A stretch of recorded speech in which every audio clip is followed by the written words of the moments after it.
안녕하십니까. 지식산업센터 전문기업 지산엔 박희성 대표입니다. 2019년 12월 28일 토요일 아침 출근길 영상입니다. 올해가 이제 오늘 포함해서 정확히 4일 남았습니다. 어제 이제 그 영상을 사실은 아침에 저녁에 찍었는데요. 올리지 않은 이유가 제가 이렇게 뭐 영상을 찍으면서 미리 어떤 시나리오를 준비해서 사실은 찍는 게 아니잖아요. 찍어놓고 봤더니 너무 직선적인 이야기를 많이 한 거예요. 그래서 사실은 어저께 올리지 않고 하루를 쉬었다가 이렇게 오늘 이렇게 오랜만에 영상을 찍고 올리는데 되게 오랜만인 것 같은 생각이 듭니다. 지식산업센터를 전체적으로 많은 사람들이 이렇게 투자의 한 분야로 이렇게 생각을 하시면서요. 많은 사람들이 생각 속에는 지식산업센터가 이렇게 처음 접하신 분들도 많고 이렇게 생소하게 접하신 분들도 굉장히 많은 것 같아요. 그러면서 지식산업센터에 대한 생각은 전반적으로 굉장히 이렇게 좋은 부동산이다, 좋은 형태의 부동산이다 라고 생각하는 분들이 굉장히 많습니다. 그리고 또 이렇게 젊고 또 소자본을 가지고 재테크를 하려는 분들도 상당히 많은 움직임이 있습니다. 이게 이런 이야기를 또 아무 근거 없이 또 여러분들에게 드린 건 아니고 제 영상 보시는 분들은 아시잖아요. 그래도 최소한 저는 많지 않은 이렇게 표본이라도 여러분들과 소통을 하면서 이렇게 이야기를 해보니까 어느 정도의 또 데이터가 또 나오는 것 같아요.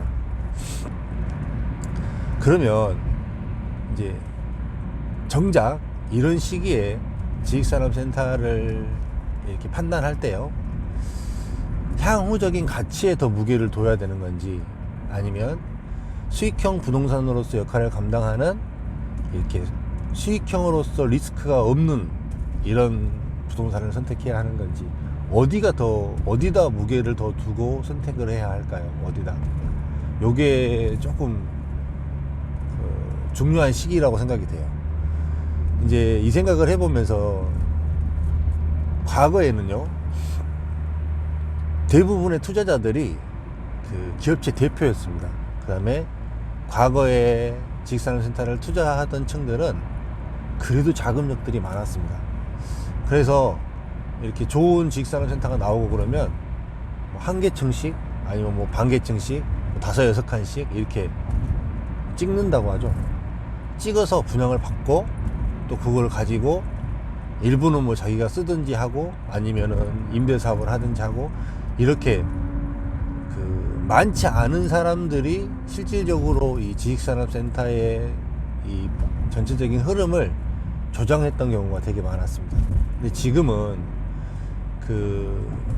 그런 투자 수요가 개개인으로 많이 분산이 됐습니다. 개개인으로.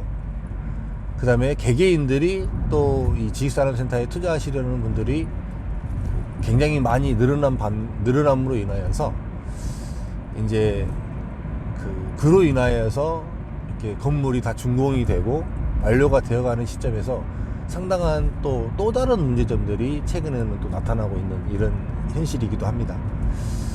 그러면 이제 지금과 같은 시장에서 너무나 많은 개개인의 투자자들이 많아지는 시점에서 너무나 많은 사람들이 들어오면서 이런 시기에는 이제 제가 드리고 싶은 이야기는 좀 더 이렇게 단기적으로 안정적인 수익을 추구할 수 있는, 그러니까 자산이 좀 많은 사람들은 단기적으로 이렇게 임대가 맞춰지지 않아도 충분히 자금력이 되는 사람들이기 때문에 버틸 수는 있습니다.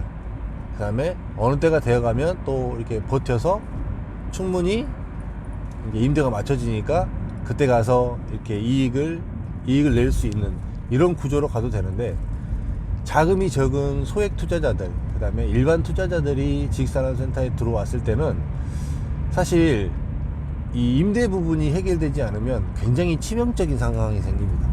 왜 그러냐면 뭐 직장인도 있고 소액 투자자들이다 보니까, 그 다음에 뭐 은퇴해서 자금력이 많지 않은 상태에서 이렇게 지식산업센터를 선택했기 때문에 지식산업센터 자체가 대출이 많기 때문에 이게 장점으로도 활용이 되지만, 대출이 많기 때문에 단점으로도 충분히 갈 수 있는 이런 문제가 되잖아요. 이게 안 됐을 때, 임대가 안 됐을 때는 많은 부분을 이렇게 대출을 일으켰기 때문에 이로 인하여서 갚아야 될 이자 비용은 늘어나는 부분이죠. 이게 부담으로 와버릴 수가 있는 거예요. 그러니까 이 임대에 대한 부분이 좀 원활하고 잘 될 수 있는 것, 공급량이 많지 않을 것, 이런 것들을 잘 선택해서 임대에 대한 부분을 어느 정도는 소액 투자자이면 소액 투자자일수록 이 장기적인 가치에 중점을 두는 것보다 임대가 잘 맞출 수 있는 이런 쪽으로 조금 더 염두에 둬서 보는 게 사실은 좀 더 낫지 않을까라는 생각을 여러분들에게 전합니다. 사실은 이제 맥락은 사실은 비슷할 수는 있습니다. 가치도 올라갈 것도 어차피 임대도 잘 맞춰지고 이런 것도 있을 수 있지만, 이제 그 단기간에 어느 한 지역에 물량이 많이 들어갔다고 쳤을 때는 분명히 임대가에서도 경쟁력을 보일 수 있는 곳이어야 되거든요. 이제 이런 부분들이 어떤 메리트로 작용할 수 있는 것들을 잘 선택하고 봐야 된다라는 것입니다. 이런 부분들을 여러분들이 조금 투자를 하시면서 염두에 두셨으면 좋겠고요. 참 이렇게 그 작은 금액이라도 이렇게 가지고 어떻게든지 투자의 자세로서 이렇게 돌아서는 이런 그 직장인들, 소액 투자자들에게 참 이렇게 저는 개인적으로 참 대단하다라고 생각이 됩니다. 왜 그러냐면 이렇게 시대는 갈수록 급변해 가는데 이렇게 자산에 대한 중요성을 사실 그럴 때 사실 알기가 쉽지 않거든요. 근데 그런 스터디를 통해서, 공부를 통해서 자기 스스로 이렇게 수익형 부동산을 취득하려고 하는 이런 모든 모습들 자체가 굉장히 사실은 고무적인 내용이고요. 저도 봤을 때는 굉장히 좋은 부분이라고 생각이 됩니다. 그렇기 때문에 지식산업센터를 자금력이 되신다고 하셨을 때, 그 다음에 이런 제도적으로 아직까지는 변화가 없을 때, 그 다음에 이로 인하여서 얼마든지 득을 낼 수 있을 때, 이럴 때 취득하시는 게 맞다라고 저는 생각이 됩니다. 이 부분을 잘 판단하시고요. 오늘 12월 28일 토요일입니다. 주말 잘 보내시고요. 여러분들이 좀 더 이렇게 이 연말 잘 마무리하셔서 여러분들이나 저나 올 한 해 잘 마무리하고 내년 계획을 잘 세워서 좀 더 내년에는 알차고 보람되게 그렇게 살았으면 좋겠습니다. 주말 잘 보내십시오. 감사합니다.